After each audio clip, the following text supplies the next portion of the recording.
네, 한 번 더 인사하겠습니다. 주님의 은혜와 평화가 함께하기를 축복합니다. 주님의 은혜와 평화가 함께하기를 축복합니다. 네, 감사합니다. 이렇게 또 일주일 만에 함께 만나서 함께 예배할 수 있음에 하나님께 감사드립니다. 오늘 우리는 사도행전 3장 2장 37절부터 42절 말씀을 통해서 하나님의 백성됨의 표지 성령이라는 제목으로 우리가 함께 말씀을 듣도록 하겠습니다. 오늘 주제는 우리가 함께 성령에 대해서 함께 배우고 함께 나누려 합니다. 성령이라는 것 우리가 많이 들었고 또 많이 우리가 교회에서 흔히 들었던 이야기입니다. 성부 하나님, 성자 하나님, 그리고 성령 하나님이라는 삼위일체 하나님의 한 분으로서 우리가 굉장히 중요하게 여기는 주제 중에 하나입니다. 근데 아쉽게도 요즘에 설교 시간에 성령에 대한 이야기를 참 많이 하지 못했고 또 듣지 못했던 것 같습니다. 하나님에 대해서 그리고 예수님에 대해서는 많이 얘기했지만 우리가 성령님에 대해서 많이 나눈 것 같지 않아서 오늘 말씀을 통해서 우리가 함께 성령 하나님에 대해서 함께 나눌 수 있는 시간 갖도록 하겠습니다. 오늘 본문이 조금 다소 어려울 수도 있습니다. 하지만 제가 천천히 자세하게 설명을 드릴 테니 처음부터 끝까지 잘만 따라오시면 아주 좋은 성령님에 대한 이해가 있을 줄 믿습니다.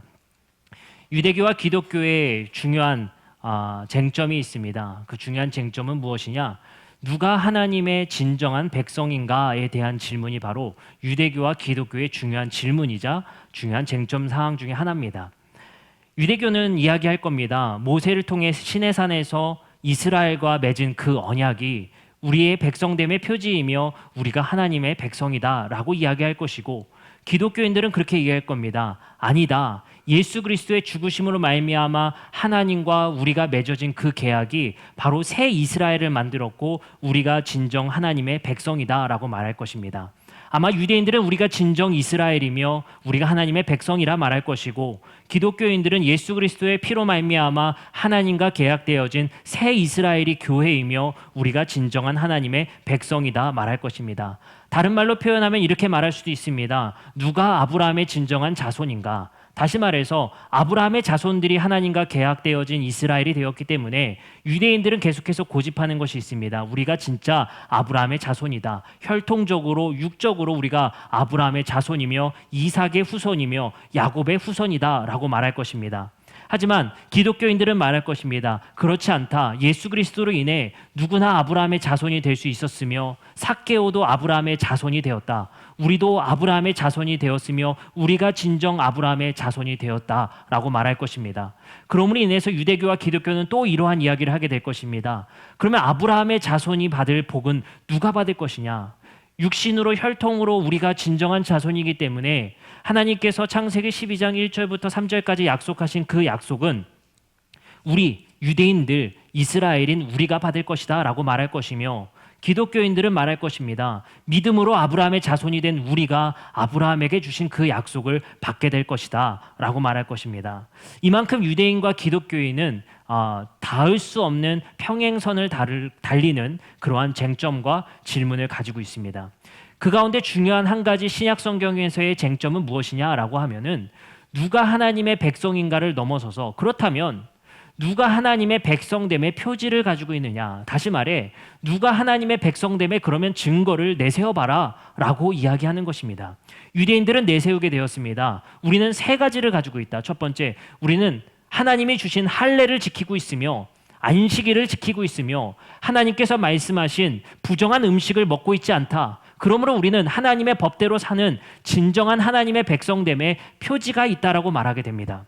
기독교인들은 말할 것입니다. 그렇지 않다. 너희들이 육신으로 새긴 표지가 하나님의 백성됨의 증거가 아니라 오늘 본문에서 말씀하신 38절에 베드로가 이르되 너희가 회개하여 각각 예수 그리스도의 이름으로 세례를 받고 죄사함을 받으라. 그리하면 성령의 선물을 받을 것이다. 우리는 너희들이 육신에 새기는 표지가 아니라 성령을 받은 증거가 우리에게 있다라고 말하는 것입니다. 그렇기 때문에 기독교인들은, 그리고 바울에 의해서 확장되어진 기독교인들은 분명한 한 가지를 가지고 있었습니다. 오순절에 임한 그 성령을 받은 자들이 진짜 하나님의 백성이다. 믿음으로 말미암아 죄사함을 받고 회개함으로 말미암아 죄사함을 받고 하나님께서 우리에게 내려주신 그 성령을 받은 자들이 진짜 하나님의 백성이다라고 말하는 것입니다. 우리가 비록 할례를 하지 않지만 유대인들처럼 안식일을 지키진 않지만 우리가 유대인들처럼 음식을 가려 먹진 않지만 우리에게 마음의 육신의 중요한 표지를 하나님께서 새겨주셨으니 그것은 바로 성령이 내 안에 계시다라는 것입니다. 갈라디아서 3장 4절에 이런 말씀이 있습니다. 너희가 이같이 많은 괴로움을 헛되이 받았느냐? 과연 헛되냐? 라는 말씀이 있습니다. 여기서 번역이 조금 잘못됐습니다. 우리 개역개정 성경에서는 너희가 이같이 많은 괴로움을 헛되이 받았느냐? 라고 번역되어져 있는데 이것은 마치 많은 고난을 헛되이 받은 듯이 이야기되지만 사실은 정확한 번역은 이렇습니다. 표준 새번역의 번역이 좀 더 정확해 보입니다. 여러분들의 그 많은 체험은 다 허사가 되었단 말입니까? 정말로 허사였습니까? 표준 새번역에서는 괴로움이라 번역하지 않고 그 많은 체험이라 번역하게 됩니다. 이것이 좀 더 옳은 번역이라고 보여집니다. 왜 그러느냐? 갈라디아서 3장 4절에서 바울은 이렇게 말하는 것입니다. 너희가 하나님 백성 된 그 증거는 체험이다라는 겁니다. 너희가 하나님 백성 된 그것은 그 증거는 성령의 체험을 받은 것이 너희들의 하나님 백성됨의 증거다라고 말을 하는 것입니다. 그러면 우리는 한 가지 여기서 의문을 갖게 됩니다. 우리는 육신적으로 보여줄 수 없는 증거인 것입니다. 육신적으로 나타낼 수 없는 증거인 것입니다. 우리의 구원의 증거, 다시 말해 하나님의 백성됨의 증거는 보이지 않는 성령님의 체험을 해야만 하나님의 백성됨이라고 말하는 것입니다. 이것이 과거에 기독교에서 잘못된 해석되어진 나머지 이 성령의 체험을 무조건 방언이다라고 말한 적도 있었어요. 저도 방언 받으려고 무지하게 노력했습니다. 산으로 끌려가고 기도원으로 끌려가서 방언 받아야 된다고. 저는 불교에서만 대나무로 때리는 줄 알았습니다.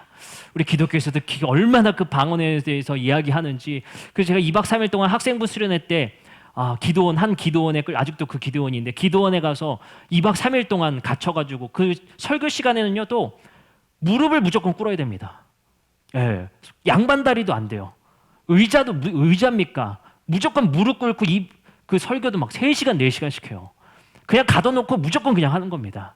그리고 이제 방언 시간이 되었어요. 이거 방언 받은 사람이 구원의 증거다라고 말한 나머지 방언 꼭 받아야 되잖아요. 그러니까 방언 꼭 받으라고. 그래서 저희한테 막 알려주는 거예요. 이 가나다라를 거꾸로 얘기해라. 그걸 계속 빠르게 하다 보면 방언이 된다. 그 별 희한한 방법이 다 있었습니다. 실제입니다. 실제로 그렇게 방언을 연습시켰고 방언을 받아야만 정말 성령을 받은 사람의 증거다라고 여길 정도로 그 방언을 중요하게 여겼습니다. 그래서 교회에 와서 수련회 때 방언 받은 사람 손 들어봐. 못 받은 사람은 거기서 얼마나 낙심하게 되고 얼마나 마음에 상처를 받은지. 그러면 다음 해에 받아보자 해서 그 다음 해에 가서 또 노력을 하게 됩니다. 그 시간은 얼마나 제가 공포스럽고 얼마나 두려운지. 학생들 중에 염색한 사람 있으면 얼마나 때리고 얼마나 혼을 내고 하는지. 그 가운데 방언 못 받으면 그날 집에도 못 간다고 하죠. 그러니 얼마나 공포스러움에 그 방언을 꼭 받아야 된다는 마음이 있었습니다. 한때 한국교회의 90년대 2000년대까지 한국교회의 굉장히 중요한 신앙운동이 성령운동이라는 운동입니다. 그 성령운동은 은사 중심이었고 체험의 중심이었고 그리고 방언 중심의 사역이었습니다. 저도 그 기간 동안에 신앙의 생활을 열심히 했었기 때문에 기도원도 꽤 다녔었고 꽤 무릎이 상할 정도로 꽤 발등이 상할 정도로 열심히 그 성령 받으려고 노력했습니다. 이것은 때로는 두 가지의 관점으로 바뀌기도 합니다. 장로교단 개혁주의의 관점에서는 우리가 구원받을 때 성령을 이미 받은 것으로 이야기하고 웨슬리안주의라고 말하는 감리교와 우리 성결교단은 구원을 받은 후에 성령을 받는다 말합니다. 그래서 우리는 구원을 받은 후에 성령을 우리가 받기 위해 노력하게 되고 장로교는 구원과 동시에 믿음과 동시에 성령을 이미 받은 게 돼버립니다. 시점의 차이가 있죠. 이런 논란과 이런 쟁점이 있을 정도로 성령을 받는 시점에 대해서도 매주 어려움이 있습니다. 오늘 우리는 그것에 집중하기보다는 성령을 체험한다는 것 자체가 무엇인지를 함께 살펴보려 합니다. 그리고 우리는 어떻게 오해하고 있었는지도 함께 다시 한번 생각해 보려고 합니다. 우선 로마서 8장 26절에 보면 성령의 역할에 대해서 매우 중요한 말씀이 드러나게 됩니다. 이와 같이 성령도 우리의 연약함을 도우시나니. 여러분들이 성경을 찾아서 읽으신다면 이것에 포인트를 주셨으면 좋겠습니다. 이와 같이 성령도 우리의 연약함을 도우신다. 다시 말해 성령은 우리의 연약함을 도우시는 분입니다. 예수께서 이 땅에서 죽으시고 부활하시고 승천하신 후에 성령이 오순절에 이 땅에 내려오심을 통해 이 땅에서 무엇 하시는 분이라고요? 우리의 연약함을 도우시는 분입니다. 그래서 우리는 마땅히 기도할 바를 알지 못하나 오직 성령이 말할 수 없는 탄식으로 우리를 위해 친히 간구하신다라는 겁니다.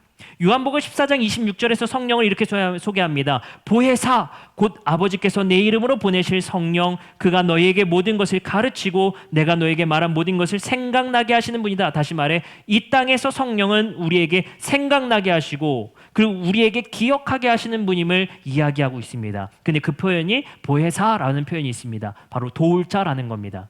아마도 로마서 8장 26절과 요한복음 14장의 성령의 느낌은 비슷한 것 같습니다. 그리고 성령님이 하시는 일은 비슷한 것 같습니다. 우리의 연약함을 도우시는 분이다라는 겁니다. 우리는 여기서 중요한 힌트를 가질 수 있습니다. 우리의 연약함을 도우시는 것을 체험해야 되는 건다는 겁니다. 다시 말해서 우리의 육신의 연약함에 성령의 도움을 받는 것을 체험하는 체험이 바로 성령의 체험의 가장 중요한 핵심입니다. 우리가 은사적으로 성령 받음을 나타낼 수 있지만 그 은사는 모두가 다를 것이며 방언으로서 성령 받음의 증거를 나타낼 수 있지만 모두가 방언할 수 있는 것은 아니라는 것입니다. 그러나 분명히 모두가 성령의 체험을 할 수 있는 중요한 핵심 포인트는 우리의 연약함 속에 성령의 도움을 받는 체험인 것입니다. 그 말은 다시 말해 우리의 연약함을 인정하고 우리의 육신의 나약함을 인정 속에서 성령이 우리 안에 지배하시고 우리의 그 연약함을 도우심을 통해 우리의 삶이 성령님에 의해 주도된다라는 사실을 체험한다는 것입니다. 그것이 바로 성령의 체험의 가장 중요한 말씀입니다. 성령에 대해서 가장 최초의 말씀은 창세기 2장 7절입니다. 여호와 하나님이 땅의 흙으로 사람을 지으시고 생기를 그 코에 불어넣으시니 사람이 생명이 되니라. 하나님께서 우리를 지으실 때 흙에 생기를 불어넣으시자 사람이 생명이 되게 됩니다. 여기서 생명은 성령이라고 표현하기는 조금 어렵지만 분명히 요한복음 20장 22절에서는 예수님은 그것을 성령으로 이해하십니다. 그래서 이렇게 말씀하십니다. 이렇게 말씀하신 다음에 그들에게 마치 하나님이 흙에 숨을 불어넣으듯이 그들 제자에게 숨을 불어넣으시자, 다시 말해 흙과 같은 제자들에게 숨을 불어넣으시자 말씀하셨다. 성령을 받아라. 이것에 또 중요한 힌트가 있습니다. 흙과 같은 존재의 성령을 받음을 통해 흙의 존재가 아니라 사람이 사람다워지는 존재가 된다는 것입니다. 우리가 성령을 받는다는 것은 흙의 존재, 육신의 존재가 아니라 하나님의 속성과 하나님의 성품을 우리에게 주입해 주셔서 육신으로 가고자 하는 그 길을 꺾으시고 하나님이 창조하신 인간이 인간다워질 수 있도록, 사람이 사람다워질 수 있도록 우리에게 성령을 주신 것입니다. 그것이 바로 육신의 정욕을 꺾고 우리가 하나님의 성품을 닮아가기 위한 노력이 우리 안에 발생되어지게 된다는 것입니다. 제가 가끔 마트나 백화점에 가면 이런 광경을 목격할 때가 있습니다. 아주 어린아이들, 4살, 5살, 3살 정도로 보이는 어린아이들이 길바닥에 드러눕는 현장, 우리는 자주 보게 됩니다. 그래서 저는 혀를 차게 되죠. 아, 도대체 부모님 누구길래 저렇게 놔두나.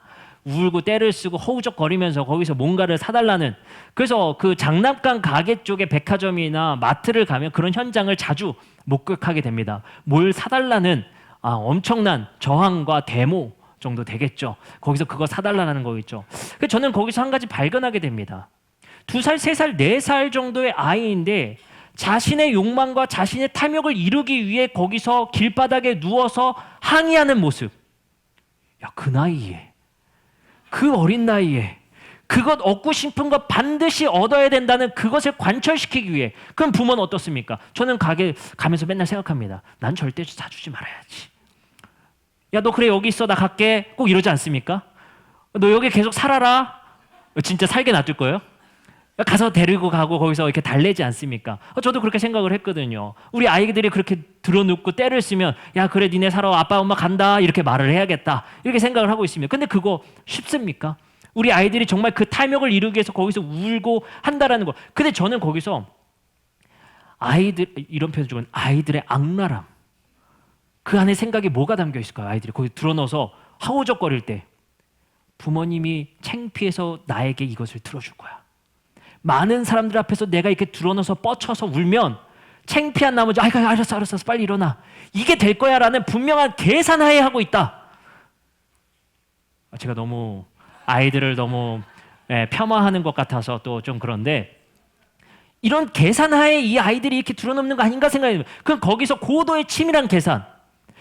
내가 하고 싶은 것을 관철시키기 위해서 이 행동을 하면 들어줄 거라는 그 생각이 그 안에 복선적으로 있지 않나라는 생각을 갖게 되는 것입니다. 그게 2살, 3살, 4살 때도 그런다는 거예요. 내가 먹고 싶은 거 먹기 위해서 이렇게 하면 부모님이 들어주시다라는 계산, 방법, 기술이 생기는 겁니다.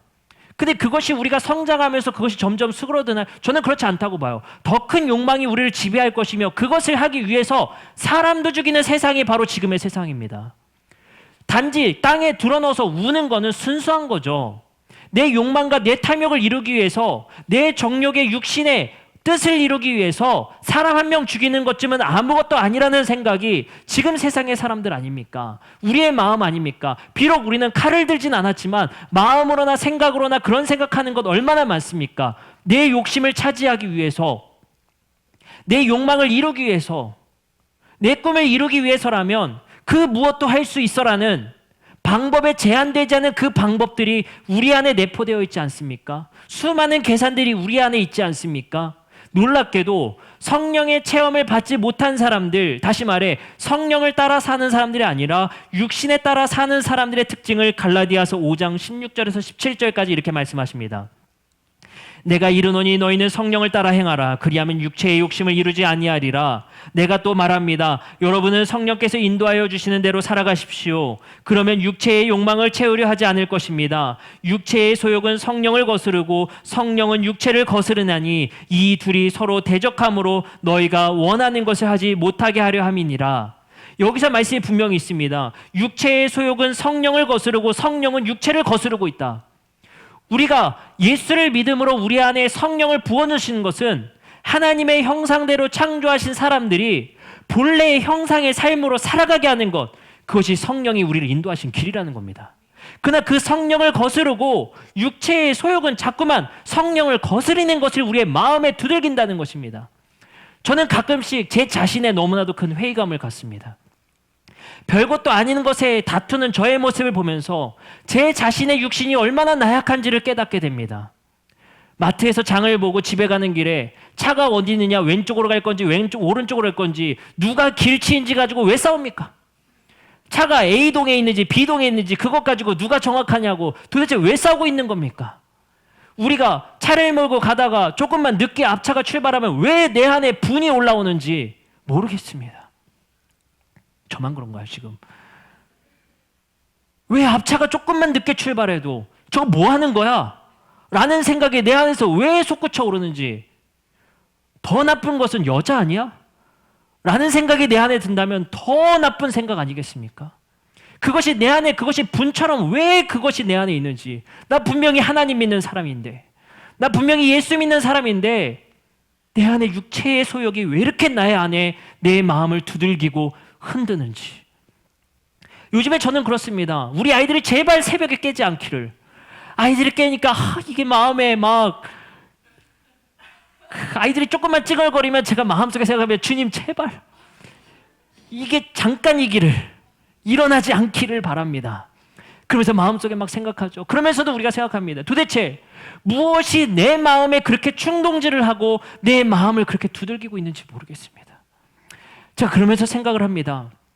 내가 무언가를 사람에게 도울 때에, 무언가를 그에게 선을 베풀 때에 나는 왜 이렇게 사람들에게 보이고 싶은 것인지, 내가 하나님 앞에 기도하는데 골방에서 하나님과의 나와의 관계인데 왜 그것이 사람들에게 보이고 싶은 것인지, 내가 하나님과의 관계 속에서 예배드리는 것인데 내가 왜 그것이 사람들에게 보이고 싶은 것인지, 무엇인지는 모르겠지만 내 안에서 내 마음을 왜 그렇게 요동치게 만들고 내 마음의 육신을 그렇게 두들기는지 모르겠습니다.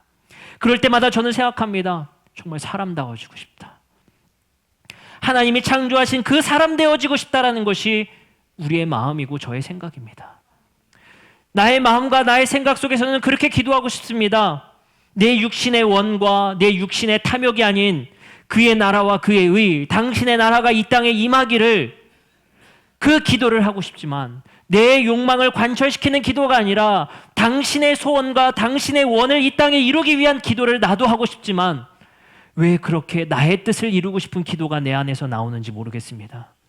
갈라디아서 5장 19절에서 21절에 이렇게 말씀하십니다. 육체의 일은 분명하니 곧 음행과 더러운 것과 호색과 우상의 숭배와 주술과 원수 맺는 것과 분쟁과 시기와 분냄과 당 짓는 것과 분열함과 이단과 투기와 술 취함과 방탕함과 또 그와 같은 것들이라. 전에 너희에게 경계한 것 같이 경계하노니 이런 일을 하는 자들은 하나님 나라를 유업으로 받지 못할 것이다.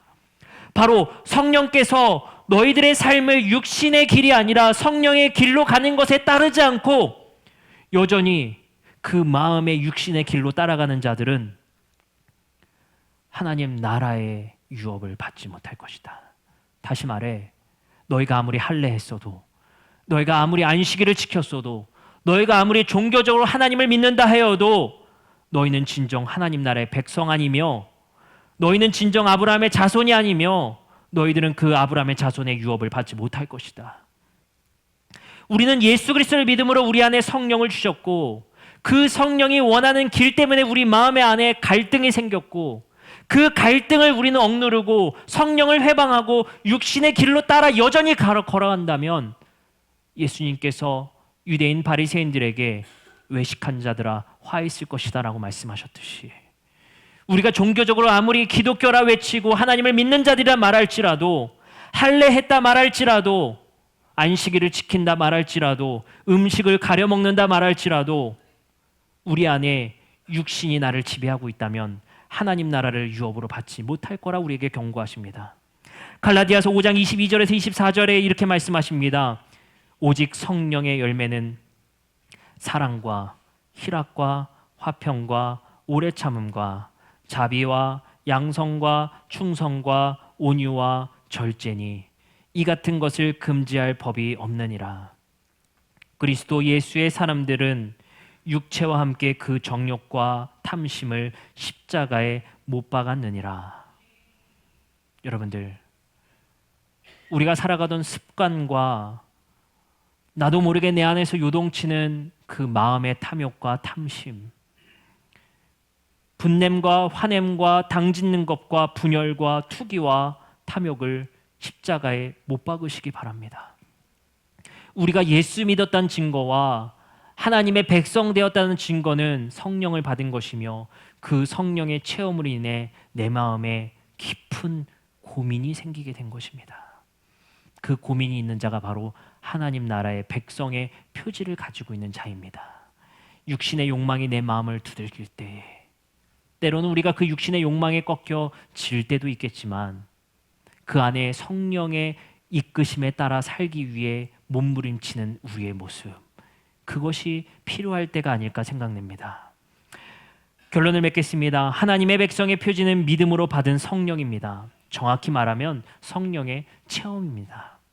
그것은 방언이나 은사이기 전에 이것은 육체의 정욕을 꺾고 하나님의 뜻대로 살기 위한 작용이 우리 내부 안에서 일어나는 신비의 체험입니다. 즉 하나님의 백성의 표지는 육신의 정욕을 꺾고자 하는 고뇌와 씨름이 우리 안에 있는 것입니다. 여러분들, 그러한 체험이 여러분들 안에 계십니까? 주여 주여 하는 자마다 다 천국에 들어갈 것이 아니요 하나님의 뜻대로 하는 자여야 천국에 들어갈 것이다. 그러나 우리에게 분명한 사실은 우리의 육신의 연약함 속에 이 모든 것을 할 수 없다는 사실입니다. 그래서 우리에게 이렇게 말씀하십니다. 이와 같이 성령도 우리의 연약함을 도우시고 계시다. 여러분들, 우리가 성령님께 기도하는 이유는, 우리가 성령님의 체험을 하기 위해 성령님께 기도하는 이유는, 성령님, 내 안에 내 육신의 마음의 두들김과 내 안에 마음의 분냄과 내 육신이 따라가고자 하는 그 마음의 응어리들을 성령님, 난 너무 연약합니다. 나로서는 주님 꺾을 수가 없습니다. 나로서는 주님 그 분냄과 그 분당과 그 시기와 질투를 내 육신으로는 꺾을 수 없습니다. 바울은 말합니다. 오라 나는 곤고한 자로다. 성령님 도와주시옵소서. 우리의 이 연약함 가운데 주님 도와주시옵소서. 사람답게 살고 싶습니다. 우리가 흙과 티끌의 삶이 아니라 사람의 아픔과 어려움 속에 진정한 마음의 사랑이 우리 안에 있었으면 좋겠습니다. 잘됐다, 고소하다, 시기하고 질투하는 것이 아니라 성령님 그 마음을 꺾어주시고 우리의 육신의 나약함 속에 생기는 그 시기와 질투의 마음을 꺾어주시고 우리의 연약함을 도우소서. 이것이 우리가 나아가야 될 체험이자 기도입니다. 이 시간 우리 함께 찬양하고 기도하는 시간 갖도록 하겠습니다.